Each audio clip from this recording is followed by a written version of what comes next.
again. It's Jacob.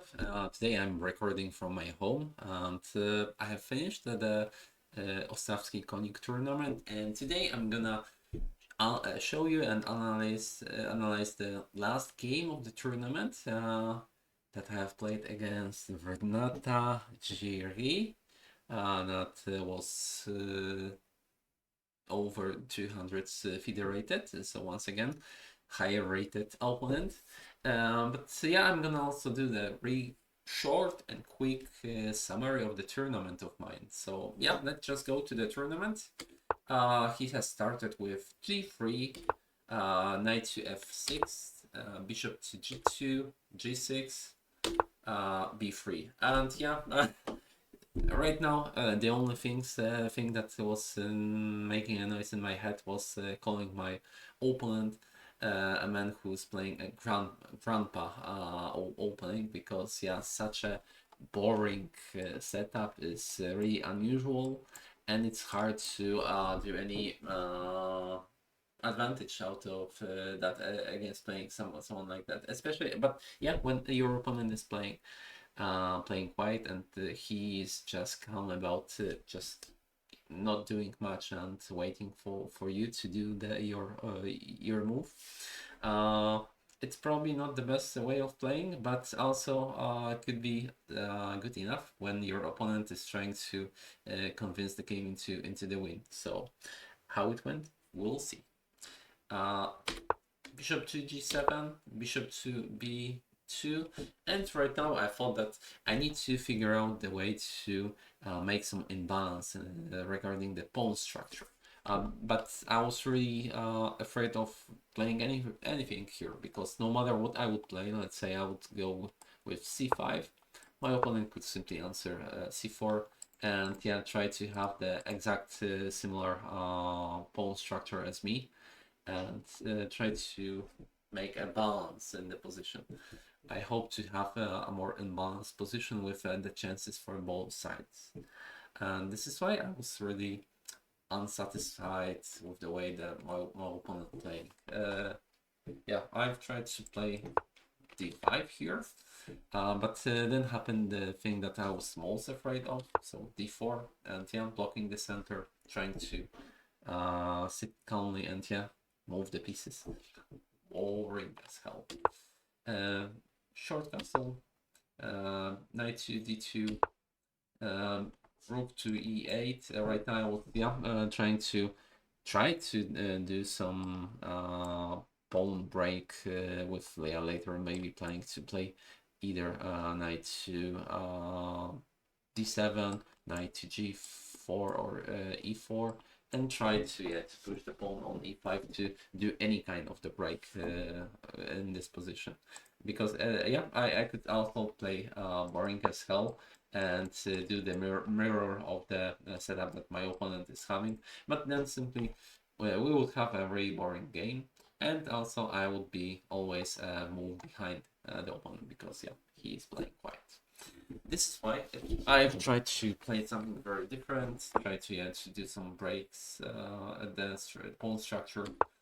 Opponent answered with knight to f3, and this gave me an opportunity to strike in the center first, but not with the pawn, but with the piece, trying to do some pawn break here. After taking with the knight, I'll take with the pawn here, and yeah, maybe this pawn at first looks a bit vulnerable, but on the other hand, the pawn on d4 is also not that strong. And yeah, what I'm fighting for here is making any kind of imbalance in the position. So that was my only hope, to at least try to bring some fire into the chessboard here. He played shortcut castle, and another move that is trying to smoke the position a bit. So we are trying to put a pressure into the d4 pawn, and because of the pin on the knight on b2, it's hard to take it easy. He answered e3, and here I could play bishop g4 to plan to put more pressure on the pieces, but yeah, the only thing that could happen here would be probably getting off some of the pieces of the board. And after I know, trying to play for the center here, I would have a really weak pawn on d5. I didn't want to have this kind of the setup, and also yeah, those two bishops are probably stronger than my bishop and knight on b8, so it would be much easier to play for my opponent here. So instead of that, instead of bishop to g4, I've played knight to c6, trying to keep the pressure on the center. And here my opponent just took the knight and played knight to e5. I was more accounting for having a knight to g5, trying to immediately double attack the pawn, but I was pretty okay with such position because I could, yeah, first of all exchange the pawn on d4. Then fight for the center in such way, and yeah, I'm also attacking the knight on g3, g5 by this move, and yeah, he would need to return probably. And that would be preferable position by me, probably because this knight on h3 is misplaced a bit, and in the other hand, I'm having a strong center that is not that easily that could not be that easily taken as in the previous position. But my opponent wisely played knight to e5, f5. He took the knight on c6. I took with the bishop, with the pawn, and yeah, right now, of course, I will almost forever have the weak pawn on c6 after all the exchanges in the center. But in the other hand, this bishop has earned his way to play bishop a6 later on. So that was yeah, a trade-off.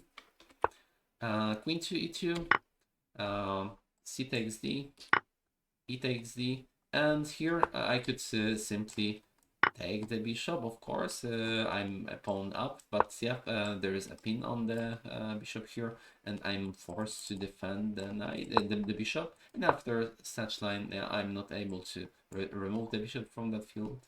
And in the next one, the bishop is taken by the pawn, so that would not be the option. But I thought that I can simply play queen to b6, and yeah, use the advantage that this queen would defend the bishop on a6, and I can put that piece on the active square and allow the a8 rook to get into the play.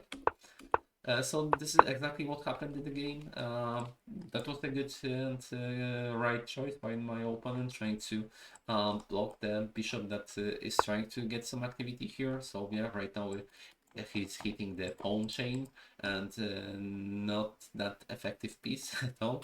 But at least he gave a space for the rook to get into the game. Rook to d2, and right now I think that's a better move that the one that I have chosen, because yeah, I played rook to d8 to double the rooks on the d file.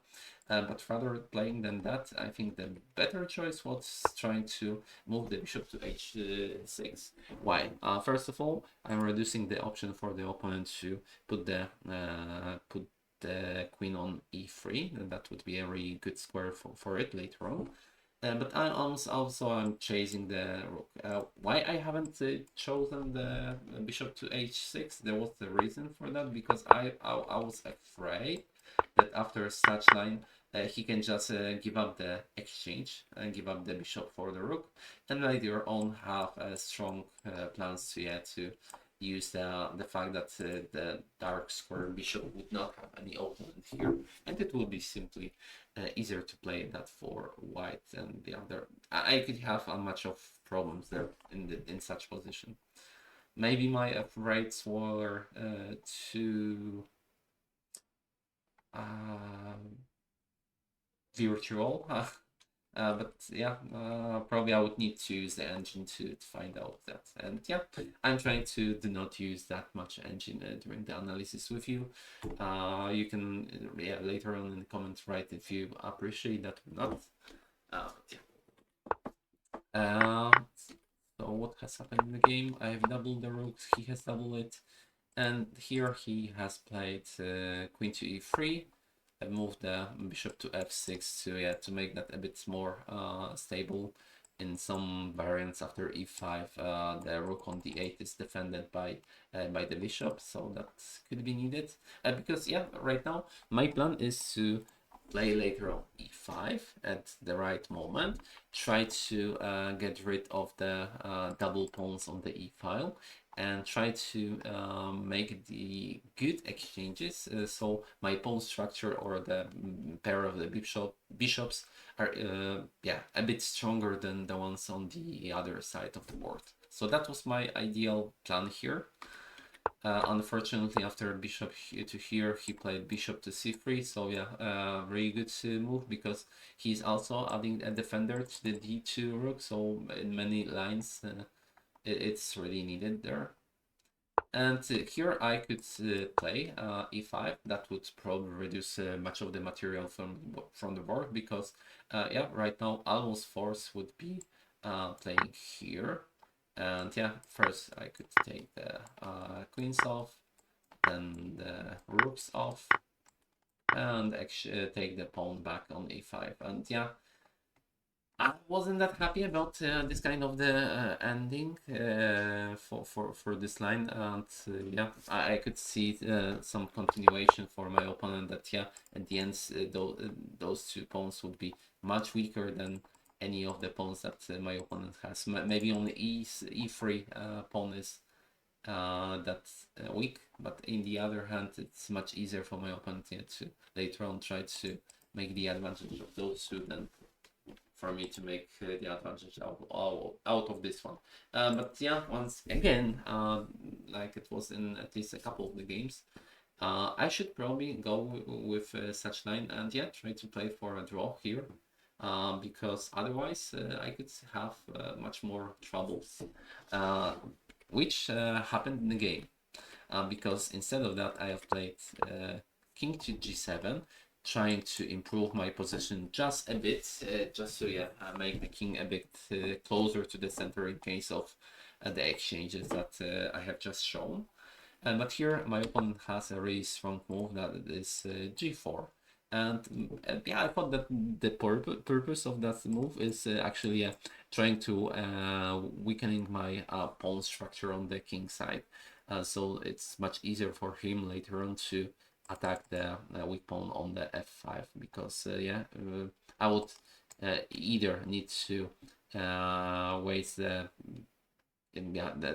e pawn for defending this one, or I would need to have a weak pawn on f5 that could be easily attacked by either the knight, queen, or both of those actually. So that was really harsh for me. But what and here I was trying to calculate some lines, such as playing here, or playing here, or even considering e6 immediately. But I have decided to play bishop to c8, just to add the extra defender, because this knight, this bishop is not doing that much on this diagonal. It's shooting in the chain of the pawns. But it turned out that I completely missed the real purpose, or the real threat of g4 move, because it seems like my opponent is simply winning the piece by playing g5, and there is no way to get rid of to escape with the bishop from being taken. I was calculating line like this one, or no, sorry, this one. That I can just try to take the queen from defending of g4, but first of all that would not work because of such maneuver, and the piece here is lost. And secondly, the opponent could simply just take the bishop with the check. So no matter what would happen, I'm a piece down already. So that wasn't a good good start of the game. That was around 25th move. So and fortunately, my opponent had short amount of the time on his side, like below 10 minutes for another 12, 15 moves.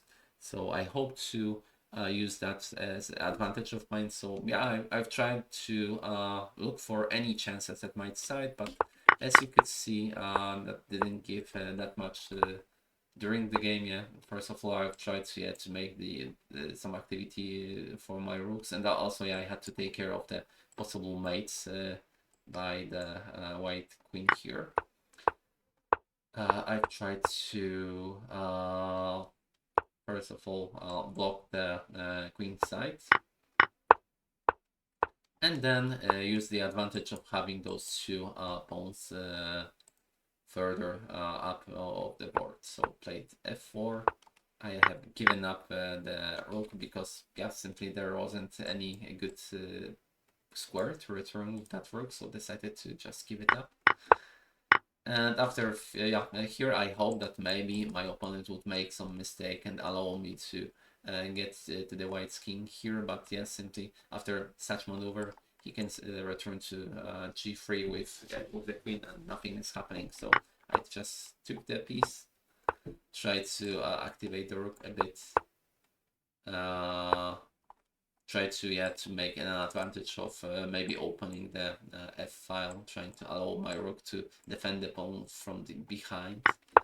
But after a few more moves, yeah, here for instance, I hope that maybe my opponent would take that here, and I will have any kind of the chances here, because yeah, if he will play something silly, then it's mate in two. But of course that doesn't happen at that level of the tournament. And also, if he would try to take it with this, I can always take the rook back. This maneuver, or no, it's even a mate for me, because I could play here, and it's right now hard to get rid of that threat here. The only way is probably playing by that, but yeah, that would be a winning for me. So that were my last hopes to have this kind of the mistake by my opponent, but the move queen to e7 was the 40th move of my opponent. He had received an extra 30 minutes for the rest of the game. I'm completely lost with the rook down at the board, and also the d pawn is really close to make a queen. So that was the moment that I resigned from the game and congratulated the opponent. And yeah, from this game, probably that's a good example of how to win against the opponent that is trying to win against you. Because I have tried that hard to convince that into the winning that I've made some silly mistakes and simply just try too hard. And sometimes it happens that after trying too hard, you're just getting worse. Probably some of the decisions that I have made could be better here. For instance, maybe putting that bishop on h6 would be better choice after receiving the rook to d2, and also being okay with with the endgame that I have shown to you earlier. So just accepting e5 and getting to the endgame that I have shown to you should be good enough. I'm not sure that I would draw that position, but I'm pretty assured that it will give me more chances than the thing that happened in the game, and yeah, the fact that I have lost the piece. But yeah, that's about the game. And yeah, regarding the tournament,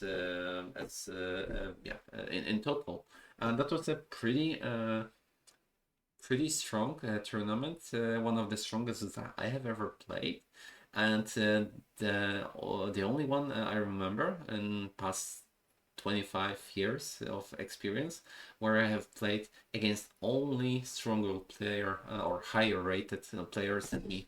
My starting position was FIDE rating around 1900. And yeah, the weakest player that I have played against was almost 2000 rated, and yeah, that was the one that I have won against. I have earned extra eight FIDE rating points, so I'm closer to get the candidate master, of course, but it's not the growth that I have counted for. But in the other hand, I had a really bad finish at the tournament. I have earned half of the point out of last 3 games, and yeah, in my opinion, I should have at least a point more out of those, maybe with more accurate moves, or with being more calm with accepting the drawings, or yeah, not being so brave with choosing the lines, and yes, being more open for draws. And because at the beginning of the game, the tournament, I thought that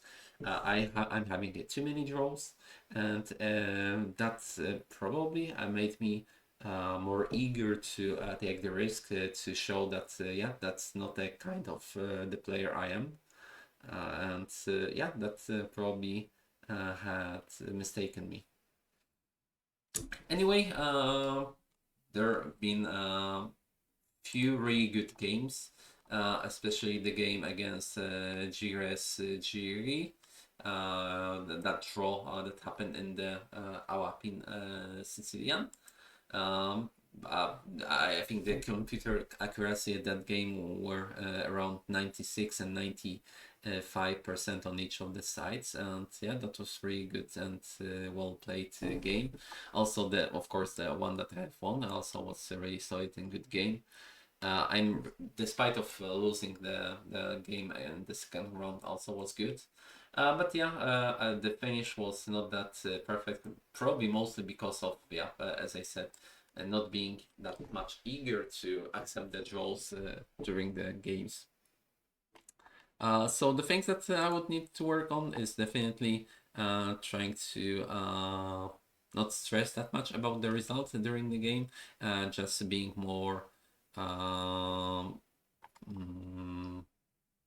neutral during the evaluation of the position, and just accept how it really is, not thinking by the heart, but more by the brain during such opportunities, such thinking. Anyway, I'm really happy that I've been participating this tournament.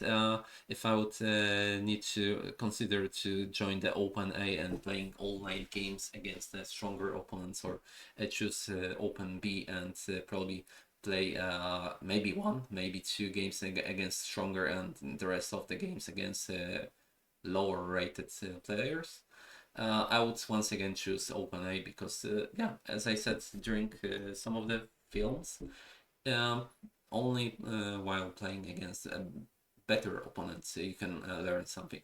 If you would, yeah, convince your advantage, your experience into an easy points against much weaker opponents, then it's really hard to do the progress by that. Anyway, yeah, I hope that you have enjoyed that short analysis and the summary of the tournament. If yeah, if you're happy about that, please leave the like, and yeah, subscribe my channel if you want. And what I can promise is that also during this week I will bring you to the first training tip of the week series, because I have an idea for starting this series, and that should probably materialize during this week. Thank you very much for listening, and have a nice evening or day.